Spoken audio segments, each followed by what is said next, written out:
नमस्कार, भक्ति दर्शन समाचारमा स्वागत छ। म हेमा शर्मा। आज मिति 2078 साल फागुन महिनाको 1 गते आइतबार राक्षस नाम संवत्सर सूर्य उत्तरायण शिशिर ऋतु माघ शुक्ल पक्षको द्वादशी तिथि 18:26 उपरान्त त्रयोदशी तिथि चन्द्रमा मिथुन राशिमा इस्वी सम्मत 2022 फरवरी महिनाको 13 तारिक सक सम्मत 1943 र नेपाल सम्मत 1142। आज सूर्योदय बिहान 6:45 र सूर्यास्त साँझ 5:52। सर्वप्रथम अहिलेसम्मका प्रमुख समाचार। आज कुम्भ संक्रान्ति। आजदेखि सूर्य मकर राशिबाट कुम्भ राशिमा प्रवेश गरेर 1 महिनासम्म कुम्भ राशिमै रहने ज्योतिषीय मान्यता।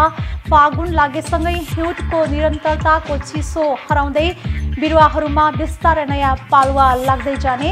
फागुन संक्रान्तिलाई विभिन्न सम्प्रदायमा वसन्तोत्सवका रूपमा मनाउने चलन।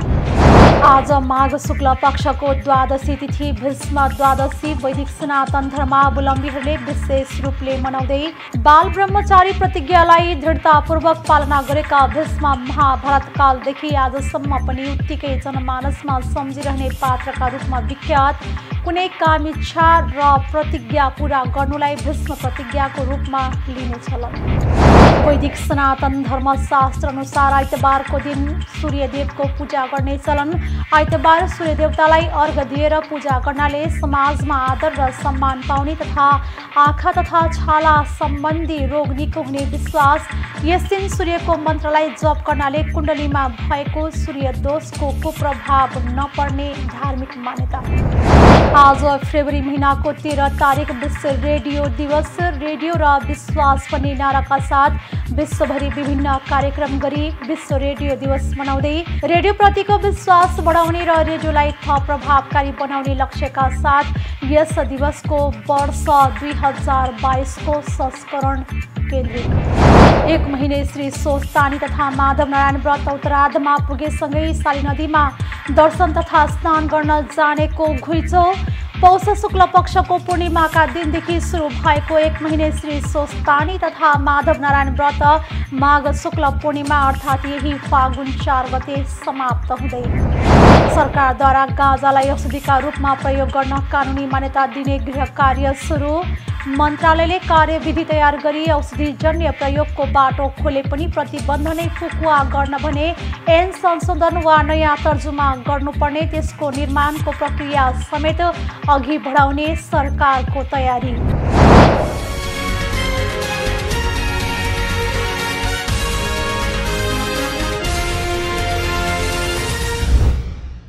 अब समाचार विस्तारमा। आज कुम्भ संक्रान्ति। महिनाको पहिलो दिनलाई संक्रान्ति भनिन्छ। आजदेखि सूर्य मकर राशिबाट कुम्भ राशिमा प्रवेश गरेर 1 महिनासम्म कुम्भ राशिमै रहने ज्योतिषीय मान्यता रहेको छ। आजदेखि फागुन महिना प्रारम्भ भएको छ। सौर्य मण्डलमा रहेको एउटा तारा उत्तरा फाल्गुनी नक्षत्रका नाममा यो महिनाको नाम फाल्गुन भएको हो। हिउँदको निरन्तरको चिसो सिरोटेले खाएका बिरुवाहरूमा अब बिस्तारै नयाँ पालुवाहरू लाग्दै जानेछन्। बोट बिरुवाहरूमा मन्जरी पलाउनेछन्। आजको यो विशेष दिन नेपालका साथै छिमेकी देशहरू भारत र बांग्लादेशमा पनि परम्परागत शैलीमा वसन्त ऋतुको स्वागत गरेर मनाउने चलन छ। बांग्लादेशीहरू आज विभिन्न पारम्परिक मिष्टान्न तथा भोजनहरू तयार पारी आज पहिला फाल्गुन अथवा वसन्तोत्सव मनाउने गर्दछन्। नेपालमा आजको दिन विशेष गरी तराई क्षेत्रमा विभिन्न प्रकारका तरकारी, आलु, कोबी, खुर्सानी, करेलाहरूबाट तयार पारिएका तरुवा खानेकुराहरू खाने तथा सेतो पहिलो कपडा लगाउँदै वसन्तको स्वागत गर्दै वसन्त उत्सवका रूपमा मनाउने गरेका छन्। सूर्यको बढ्दो तातो राखले न्यानो बाँड्दै गरेको आभास हुनेछ। न्यानो अनि लामा दिनहरू क्रमशः हुँदै जानेछन्। तराई क्षेत्रमा गहुँका बालाहरू तथा तोरीका फुलहरूले खेतहरू पहेँलपुर भएर मनै लोभ्याउने वातावरण यस फागुन महिनामा रहने गर्दछ। वसन्त ऋतुलाई ऋतुराज पनि भनिन्छ। मौसमहरूको राजा मौसम अथवा सबैभन्दा रसिक अनि उत्तम ऋतुको समयका रूपमा वसन्त ऋतुलाई मानिन्छ। फागुन महिनामा रङ्गहरूको महान पर्व होली पनि पर्दछ, जसलाई वैदिक सनातन धर्मावलम्बीहरूले विशेष उत्साहका साथ एकअर्कामा रङ्गहरू दलेर प्रेम र उल्लासका साथमा मनाउने गरेका छन्।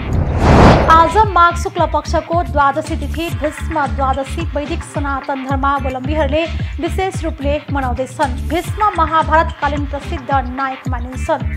बाल ब्रह्मचारी प्रतिज्ञालाई दृढतापूर्वक पालना गर्नुभएका भीष्म महाभारत कालदेखि आजसम्म पनि समाजमा उहाँको नाम आकर्षक तवरमा लिइन्छ। उहाँले आफ्नी विमाता अर्थात् कान्छी माता सत्यवतीका सन्तानलाई राज्यको उत्तराधिकारी बनाउने प्रतिज्ञा सहित बाल ब्रह्मचारी रहनु भएको थियो।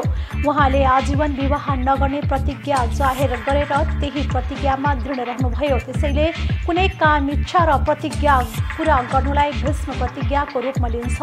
आज पनि कोही व्यक्ति कठोर प्रतिज्ञा गर्छन् भने तिनलाई भीष्म प्रतिज्ञाको संज्ञा दिइन्छ।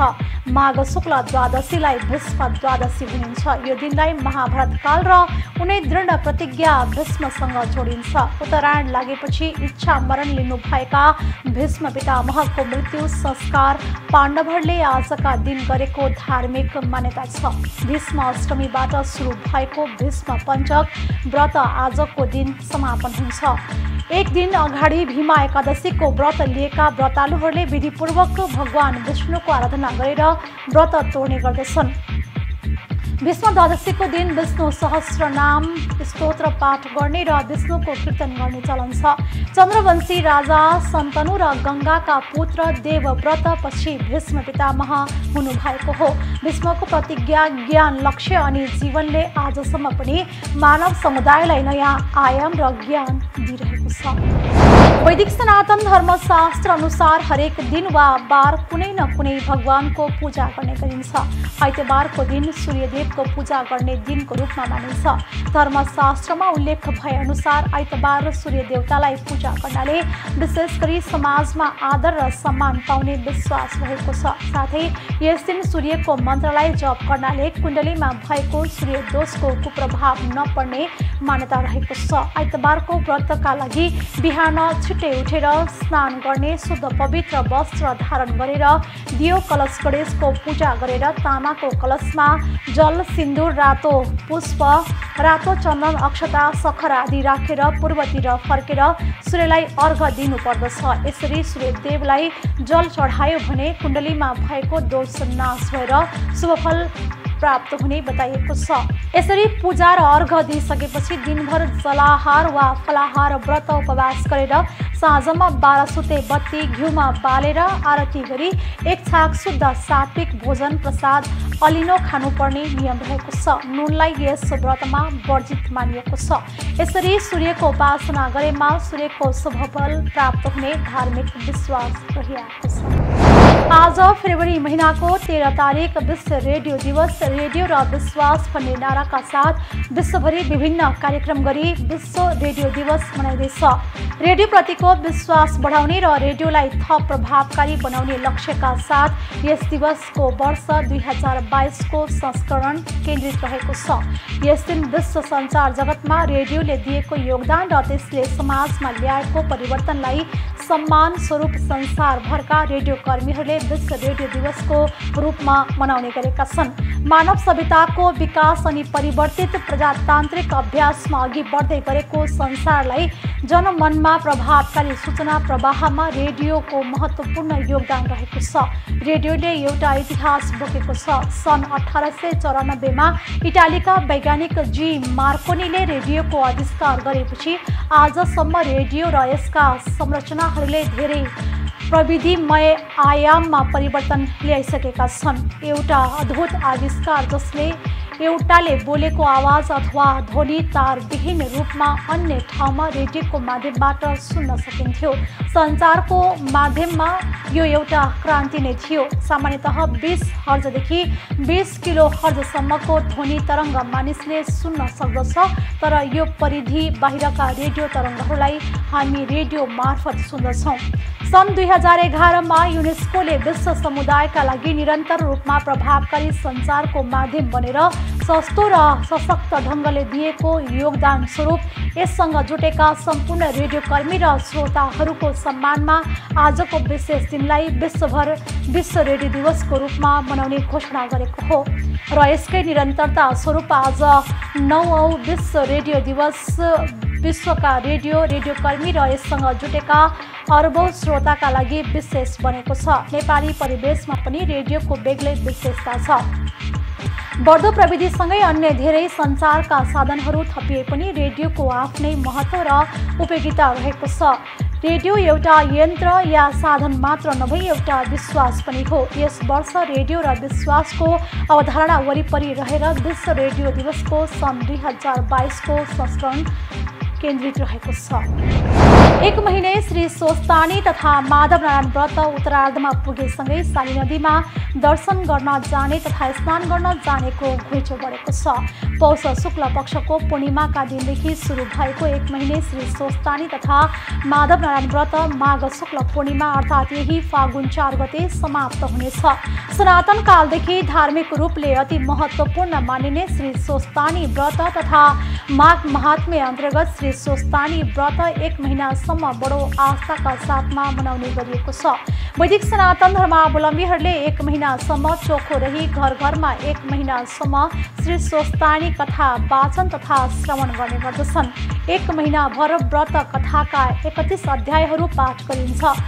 यो क्रम एक महिनाभर निरन्तर गरी माघ शुक्ल पूर्णिमाका दिन व्रत तथा कथाको समापन हुन्छ।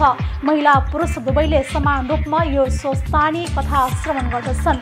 श्री स्वस्तानी माताप्रति आस्था राख्नेहरूले महिनाभरि व्रत लिने गर्दछन्। यसरी व्रत लिँदा एक छाक चोखो गरेर खाने र अर्को छाक कन्दमूल या फलफुल सेवन गर्ने चलन रहेको छ। श्री स्वस्तानी व्रत र कथा प्रारम्भ भएपछि कतिपय परिवारमा शुद्ध सात्विक खाना खाएर पुनः शाकाहारी हुने गरेका छन्। अष्टमातृका अर्थात् 8वटा देवीको बीचमा रहनुभएकी श्री स्वस्तानी माताको महिमा अपरम्पार रहेको जनविश्वास छ। शुद्ध चित्त अनि सफा सङ्कल्प लिएर भक्ति अनि श्रद्धाका साथ अर्चना गर्ने हरेक श्रद्धालु भक्तजनको मनोकांक्षा पूरा गर्ने देवी श्री स्वस्तानीका 4वटा हातहरू रहेका छन्। हातहरूमा चक्र, त्रिशूल, तरवार अनि कमलको फूल क्रमशः रहेको बताइएको छ। वैदिक सनातन संस्कार धर्मसित मात्र नभई सभ्यता क्रमसित पनि जोडिएको छ। श्री स्वस्तानी व्रत कथामा शिव भगवानका ज्येष्ठ सुपुत्र कुमारजी र अगस्त मुनि बीचको संवादको रूपमा रहेको छ। श्री स्वस्तानी कथा आराध्य देव भगवान शिवको महिमा अनि दैविक क्रियाकलापका वरपर घुमेको छ। सहरमा भन्दा गाउँघरमा श्री स्वस्तानी कथा वाचन र श्रवण अझै निकै प्रचलित छ। श्री स्वस्तानी व्रतालुहरू काठमाडौँको साँखो स्थित साली नदीमा तीर्थ स्नान गर्न जाने गरेका छन्। यो क्रम महिनाभर चलिरहन्छ। महिना दिनभरि साली नदीमा व्यापक घुइँचो लाग्ने गर्दछ। यो वर्ष कोरोना त्रासका कारणले तीर्थाटन र भिडभाडमा रोक लगाइए पनि कोरोनाको तेस्रो लहर कम हुँदै गएसँगै अहिले साली नदी जानेको भिड बढेको छ। श्री स्वस्तानी कथामा देवादिदेव श्री महादेव प्रमुख पात्रका रूपमा रहनु भएको छ। श्री स्वस्तानी व्रत कथामा उल्लेख भएका स्थानहरू नेपालमै रहेकाले पनि यो व्रत तथा कथाको महिमा नेपाली जनजीवनमा अत्याधिक रहेको पाइन्छ। श्री स्वस्तानी व्रत समापनका अवसरमा नेपालका धेरै ठाउँमा मेला लाग्ने गरेको छ। व्रतालुले घरमा विशेष पूजा अर्चना गर्दै रातभरि जागरण बस्ने चलन पनि छ। एक महिनासम्म विधि विधानका साथ श्री स्वस्तानी व्रत गरेमा चिताएको कामना अवश्य पूरा हुने विश्वास रहेको छ। श्री स्वस्तानी व्रतका अवसरमा काठमाडौँको शङ्करापुर अर्थात् साँखोमा व्रत बसेका श्री माधव नारायण व्रतालुहरूले व्रतका अवधिमा विभिन्न तीर्थस्थलहरूको पैदल भ्रमण तथा कल्पवास तथा स्नान गरी नित्य माधव नारायणको पूजा गर्ने गरेका छन्। यो व्रत निकै कठोर मानिन्छ। यस व्रतका लागि व्रतालुले साली नदी आसपासमै गएर एक महिनासम्म व्रत बस्नुपर्ने नियम छ। नित्य बिहान भगवान माधव नारायणका साथमा साली नदीमा स्नान तथा विभिन्न तीर्थस्थलहरूको पैदल यात्रा तथा कल्पवास गर्ने नियम रहेको छ। नित्य बिहान सामूहिक स्नान तथा मध्याह्नमा नित्य पूजा गरी नाङ्गो पाउ एक महिनासम्म हिँड्नुपर्ने दिनभरि निर्जल व्रत बसी साँझमा एक छाक अन्न अलिनो पालुङ्गोको सागसँग मात्र लिनुपर्ने नियम छ। यसरी 1 महिनासम्म व्रत गरी अन्तमा माघ शुक्ल पूर्णिमाको रात्रिमा सामूहिक रूपमा अश्वमेध यज्ञका साथमा व्रत समापन गर्ने चलन रहेको छ। सरकारले गाँजालाई औषधिका रूपमा प्रयोग गर्न कानुनी मान्यता दिने गृह कार्य सुरु भएको छ। गाँजा खेती गरेमा नष्ट गरिदिने गरेको सरकारले औषधिजन्य प्रयोजनका लागि गाँजाको उत्पादन, प्रशोधन तथा कारोबार भने पूर्ण रूपमा नियन्त्रण गर्दै कानुनी मान्यता दिने भएको हो।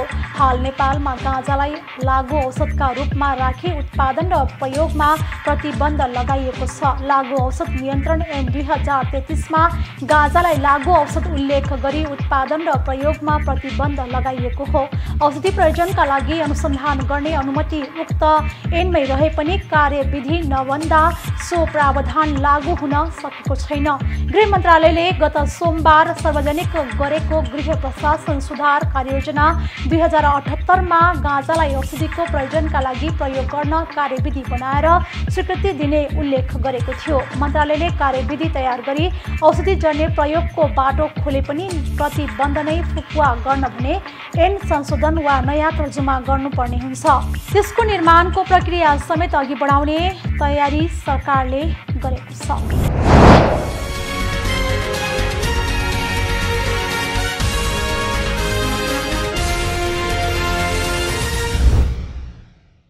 अहिले हामी भक्तदर्शन समाचारको अन्त्यमा आइसकेका छौँ। जाँदा जाँदै प्रमुख समाचार आज कुम्भ संक्रान्ति। आजदेखि सूर्य मकर राशिबाट कुम्भ राशिमा प्रवेश गरेर 1 महिनासम्म कुम्भ राशिमै रहने ज्योतिषीय मान्यता।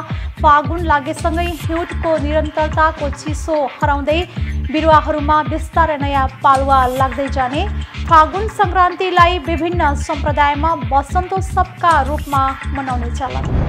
आज माघ शुक्ल पक्षको द्वादशी तिथि भीष्म द्वादशी वैदिक सनातन धर्मावलम्बीहरूले विशेष रूपले मनाउँदै बाल ब्रह्मचारी प्रतिज्ञालाई दृढतापूर्वक पालना गरेका भीष्म महाभारत कालदेखि आजसम्म पनि उत्तिकै जनमानसमा सम्झिरहने पात्रका रूपमा विख्यात।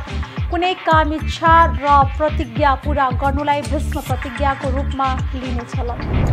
वैदिक सनातन धर्मशास्त्र अनुसार आइतबारको दिन सूर्यदेवको पूजा गर्ने चलन। आइतबार सूर्यदेवतालाई अर्घ दिएर पूजा गर्नाले समाजमा आदर र सम्मान पाउने तथा आँखा तथा छाला सम्बन्धी रोग निको हुने विश्वास। यस दिन सूर्यको मन्त्रलाई जप गर्नाले कुण्डलीमा भएको सूर्य दोषको कुप्रभाव नपर्ने धार्मिक मान्यता। आज फेब्रुअरी महिनाको 13 तारिक विश्व रेडियो दिवस। रेडियो र विश्वास भन्ने नाराका साथ विश्वभरि विभिन्न कार्यक्रम गरी विश्व रेडियो दिवस मनाउँदै रेडियोप्रतिको विश्वास बढाउने र रेडियोलाई थप प्रभावकारी बनाउने लक्ष्यका साथ यस दिवसको वर्ष 2022 को संस्करण केन्द्रित। 1 महिने श्री सोस्तानी तथा माधव नारायण व्रत उत्तरार्धमा पुगेसँगै साली नदीमा दर्शन तथा स्नान गर्न जानेको घुइँचो। पौष शुक्ल पक्षको पूर्णिमाका दिनदेखि सुरु भएको 1 महिने श्री सोस्तानी तथा माधव नारायण व्रत माघ शुक्ल पूर्णिमा अर्थात् यही फागुन 4 गते समाप्त हुँदै सरकारद्वारा गाँजालाई औषधिका रूपमा प्रयोग गर्न कानुनी मान्यता दिने गृह कार्य सुरु।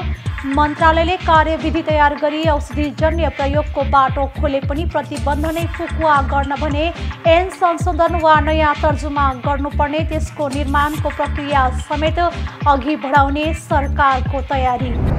अहिले भक्तदर्शन समाचार यति नै। सामाजिक सञ्जाल मार्फत हामीसँग जोडिनका लागि फेसबुक तथा ट्विटरमा लाइक तथा फलो गर्न सक्नुहुनेछ भने युट्युब मार्फत पनि हामीलाई प्रत्यक्ष हेर्न सक्नुहुनेछ। त्यस्तै कुनै सल्लाह सुझाव तथा प्रतिक्रिया भएमा भक्तदर्शन@emountaintv.com मा हामीलाई पत्राचार गर्न सक्नुहुनेछ। धर्म, संस्कृति र संस्कारको संवाहक भक्तदर्शन टेलिभिजन HD। नमस्कार।